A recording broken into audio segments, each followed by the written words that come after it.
The weathered "Welcome to Millfield" sign trembled in the autumn wind as 3 black SUVs with tinted windows rolled into town, stopping at the old community center where a crowd had gathered for the annual harvest festival. No one recognized the elegant women who stepped out, dressed in designer clothes, until Martha Simmons dropped her pie and gasped, "Sweet heavens, those are the Wilson girls." The same girls who had once been the town's most pitied children, now returning as successful women to honor the man who had saved them with nothing but love and an unbreakable promise. If this story touches your heart, please like this video and subscribe to our channel for more inspiring real-life stories that remind us of the power of love and second chances. Thomas Wilson wiped the sweat from his brow as he trudged home from his second job. At 32, he'd never imagined his life would turn out this way, working as a janitor during the day and a night security guard in the evening, barely making ends meet in the small town of Millfield. His small, run-down house at the edge of town wasn't much, but it was all he had after his wife Sarah died from cancer 3 years earlier, leaving him drowning in medical debt. The crisp autumn air bit at his face as he walked the final stretch home. His shoulders ached from the day's labor, but he couldn't afford to miss a shift. The town's whispers followed him everywhere: the widower, the poor man, the janitor. Few remembered that he'd once been a promising student with dreams of becoming a teacher before life's hardships derailed everything. As Thomas rounded the corner to his street, he noticed an unfamiliar car parked outside the Millfield Social Services office. In a town this small, unfamiliar vehicles always sparked curiosity. He thought nothing of it until the next morning when a knock on his door revealed Margaret Winters, the town's social worker, standing alongside 3 small girls with matching brown eyes and frightened expressions. "Thomas, I wouldn't ask if there were any other options," Margaret said, her voice low and urgent. "These are the Reynolds girls, Lily, Emma, and Sophie. Their parents died in a car accident last night on Route 16. They have no other family, and we have no foster families available who can take all 3. Thomas stared at the girls. The oldest couldn't have been more than 7, the youngest barely 4. They clutched small backpacks and held hands, forming a chain of sisterly protection. "I'm not qualified," Thomas protested weakly. "I can barely support myself." Margaret's eyes were pleading. "It's just temporary, Thomas. You have the space, and I know you have a good heart. We'll find a permanent solution, but they need somewhere to stay together tonight." That night turned into a week, then a month. Thomas's small house, once quiet and empty, now echoed with the sounds of small feet and children's voices. Lily, the oldest at 7, was serious and protective, always watching over her sisters. Emma, 6, was curious and talkative, asking Thomas endless questions about everything.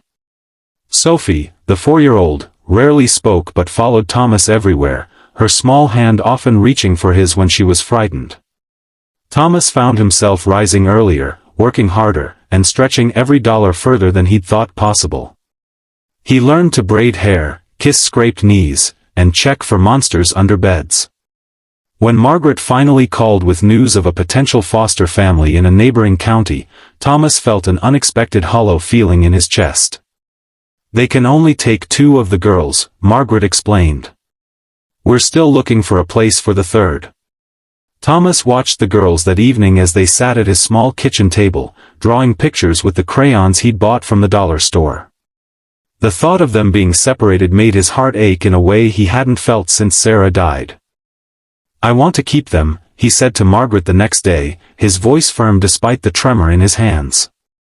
"All 3 of them." Margaret's expression was kind but concerned.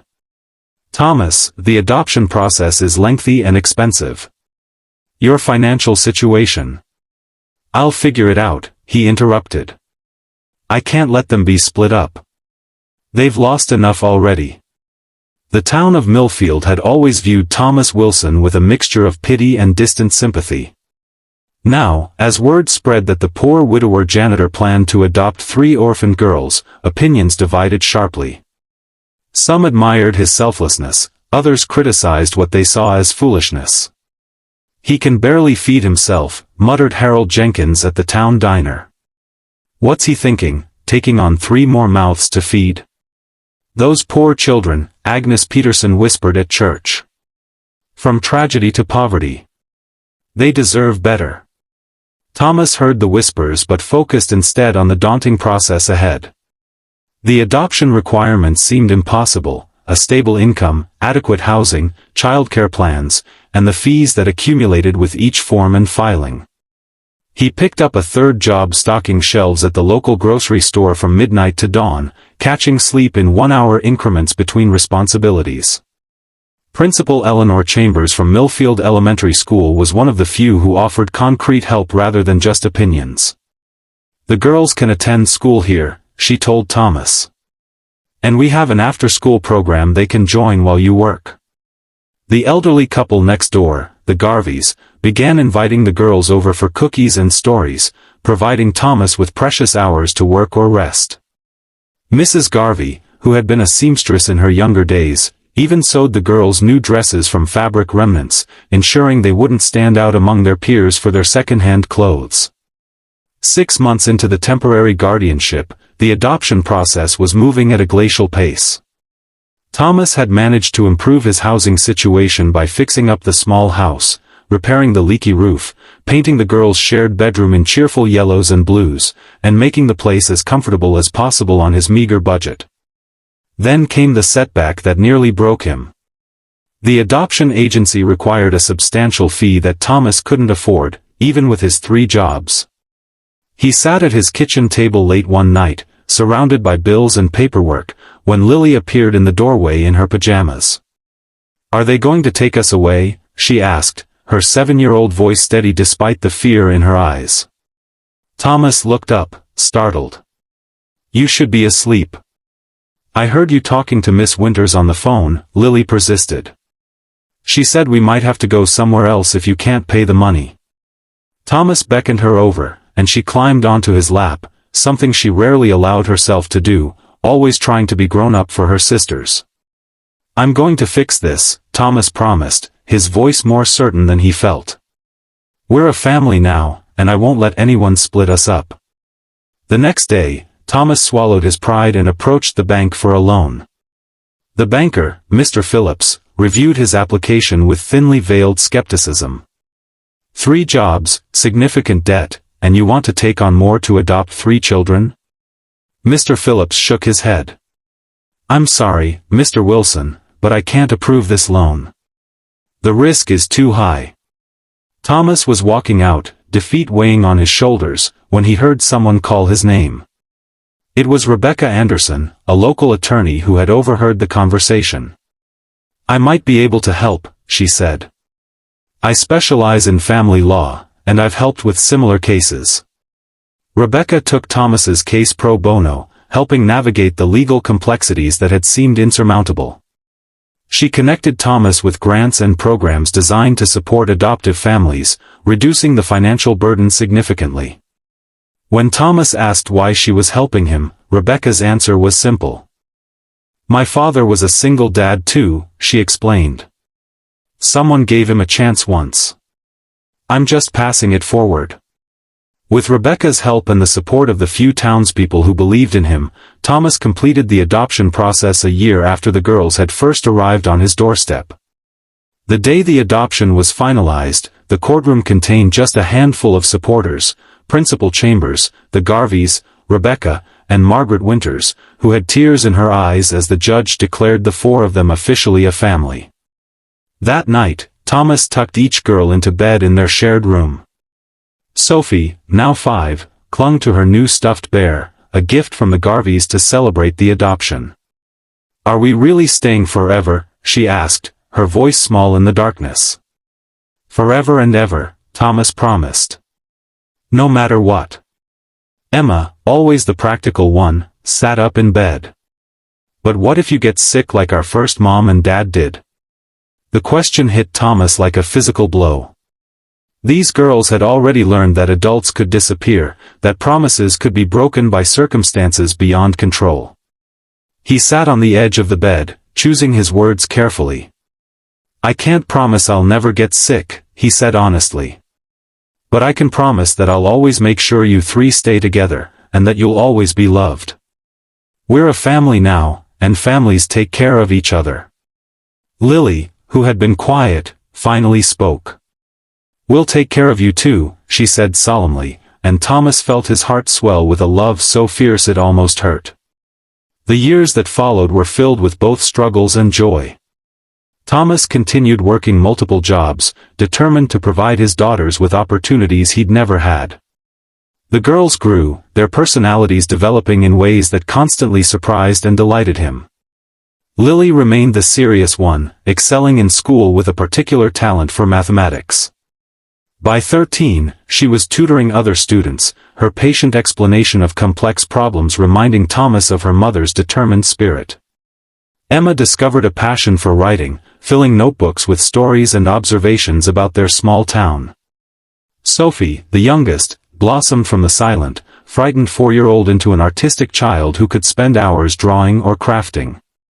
Thomas's devotion to his daughters didn't go unnoticed, though the town's opinion remained divided. Some still whispered that the girls deserved better, especially when Thomas couldn't afford the dance lessons or summer camps that other children enjoyed. But others saw the love in that small house and recognized it as something rare and precious. When Thomas was laid off from his janitorial position at the school due to budget cuts, the family faced their first major crisis. For weeks, Thomas hunted for another job to replace the income, growing increasingly desperate as their savings dwindled. It was Lily, now 12, who came up with the solution. "I saw Mrs. Harrison put up a sign at the bookstore," she said at dinner one night. "She needs someone to do inventory and handle online orders." Thomas had never considered working at Millfield's only bookstore, a charming but struggling business owned by Elaine Harrison, a widow in her 60s. The next day, he applied for the position, explaining his situation honestly. Mrs. Harrison hired him immediately. "My husband managed this store for 40 years, she told Thomas. "Since he passed, I've been trying to modernize, but I'm hopeless with computers. I need someone I can trust." The bookstore job paid less than the school position, but the hours were more flexible, allowing Thomas to be home when the girls returned from school. Mrs. Harrison even set up a small study corner in the back of the store where the girls could do homework after school, surrounded by books that fed their growing minds. As the girls entered their teenage years, new challenges emerged. Lily, at 15, was academically gifted but socially reserved, struggling to connect with peers who had grown up with more privileges. Emma, 14, battled with self-confidence issues when her stories were rejected by the school literary magazine. Sophie, at 12, was bullied for her second-hand clothes and the fact that she had no real parents. Thomas did his best to guide them through these challenges, drawing on his own experiences of being an outsider in Millfield. When Sophie came home in tears after being taunted, Thomas sat with her on their porch swing. "People can be cruel when they don't understand something," he explained gently. "Some kids can't imagine a family that doesn't look like theirs." "But why does it matter that you're not our real dad?" Sophie asked, wiping her eyes. Thomas chose his words carefully. "I may not be your biological father, but being a real dad isn't about biology. It's about showing up every day, loving you through the good and bad times, and always being in your corner." The conversation prompted Thomas to start a new tradition in their home. Every Sunday evening, the family gathered to share their roses and thorns, the best and worst moments of their week. This simple ritual created a space where difficult emotions could be expressed and celebrated, where victories could be shared no matter how small. When Lily turned 16, she received an invitation to apply for a prestigious summer program for mathematically gifted students at the state university. The program was free, but required transportation to and from the campus an hour away, something Thomas couldn't provide with his work schedule. It was Mrs. Harrison who offered a solution. "My son drives to the university 3 times a week for his graduate classes," she told Thomas. He'd be happy to take Lily with him. The summer program changed everything for Lily. She returned home with a newfound confidence and a recommendation letter from the program director, encouraging her to apply for college scholarships. For the first time, Thomas allowed himself to imagine his daughters pursuing higher education, something he'd never been able to do himself. That fall, as Lily began researching colleges, Thomas faced another health scare. Years of working multiple jobs had taken a toll on his body, and he collapsed at the bookstore one afternoon. The diagnosis, exhaustion and high blood pressure, required medication he could barely afford. The girls, now 16, 15, and 13, stepped up in ways that both impressed and worried Thomas. Lily took over the household budgeting, applying her mathematical skills to stretch their limited resources. Emma started a small business writing web content for local businesses, bringing in modest but helpful income. Even Sophie contributed by helping elderly neighbors with yard work for small payments. "You shouldn't have to worry about money," Thomas protested when he discovered what they were doing. "We're a family," Lily reminded him, echoing his words from years earlier. "And families take care of each other." As Lily's senior year approached, college applications brought both excitement and anxiety. Her excellent grades and test scores opened doors to prestigious universities, but the financial reality remained daunting despite scholarship opportunities. Thomas spent nights researching financial aid options, determined that his daughter would have the chances he never did. Then came the letter that changed everything. Lily had been awarded a full scholarship to MIT, covering tuition, room, and board. The family celebrated with a special dinner at home, Thomas fighting back tears as he watched his oldest daughter describe her dreams of becoming a research mathematician. "How did I get so lucky?" Thomas wondered aloud as the girls washed dishes together later that evening, their laughter filling the small kitchen. "We're the lucky ones, Dad," Emma corrected him. "Not everyone gets a parent who chooses them." Lily left for MIT the following fall. Thomas drove her to campus in their aging car, helping her set up her dormitory room alongside parents with newer vehicles and credit cards that didn't decline when purchasing extra supplies. He worried that Lily would feel out of place among students from more privileged backgrounds, but his daughter's confidence reassured him. "You taught me that worth isn't measured by what you have, but by what you give," she told him before he left. "I won't forget that." With Lily at college, the household dynamic shifted. Emma stepped into the role of oldest sister at home, blossoming with the new responsibility. Her writing continued to improve, and when her short story won a statewide competition in her junior year, Thomas framed the certificate and hung it prominently in their living room. Sophie, now 15, had developed her artistic talents into a remarkable gift. Her art teacher recommended her for a specialized weekend program at the community college, which was made possible by a scholarship from the local arts council. The same town that had once whispered about the poor Wilson girls, now began to recognize their exceptional abilities. Mrs. Harrison, who had become a grandmother figure to the girls, offered Thomas a partnership in the bookstore when she decided to semi-retire. "You've transformed this place," she told him. "Sales have doubled since you modernized our systems. I'd rather keep it in trusted hands than sell to strangers." The partnership provided Thomas with his first taste of business ownership and financial stability. He was able to cut back to just one job, allowing him more time with his daughters and the chance to finally address his own health issues properly. As Emma's graduation approached, she received her own life-changing news: acceptance to a prestigious journalism program with a partial scholarship. The family would still need to cover significant costs, but Thomas was determined to make it work. "We'll figure it out," he promised Emma. "We always do." The solution came from an unexpected source. Lily, now in her sophomore year at MIT, had been recognized for developing an algorithmic solution to a complex logistics problem. A technology company had purchased the rights to her work, providing her with her first significant income.